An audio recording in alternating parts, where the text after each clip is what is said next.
Well, we don't know whether India will join the list. There is this meeting which is now taking place, as you mentioned, that will be held sometime this morning. It's being headed by the Director General of Health Services, and they would be very closely following all the developments which have been taking place. Now, the latest development now is that Saudi Arabia has banned all travel into the kingdom for a period of at least 1 week. The instructions are very, very clear and they're very, very regulated. So no international flights at all into Saudi Arabia, as we understand it, for a period of 1 week, not just flights from the United Kingdom. And this obviously comes at a time when there is a huge concern about the very significant rise in the rate of transmission of a variant of the COVID virus, a strain of the virus which is in the United Kingdom, which has resulted in a large increase in the number of infections in the southeast United States.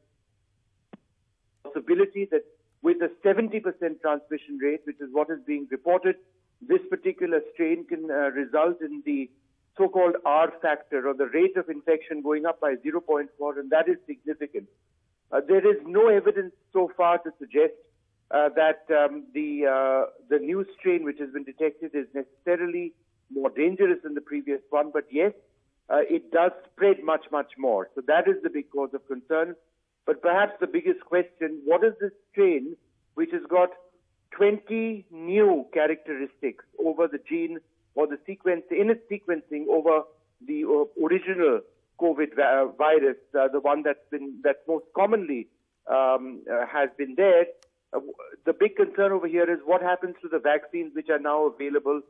Do these vaccines actually have the same impact against this new mutation of the COVID virus? And that we don't know as yet, but there is generally a sense at the moment, and it's early days yet, that the vaccine should still work. But again, there are researchers who say that, look, it's still early days yet.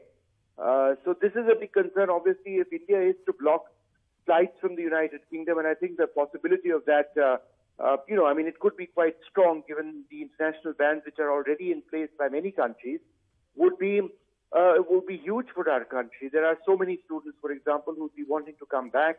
The United Kingdom and India have very, very close ties at so many levels.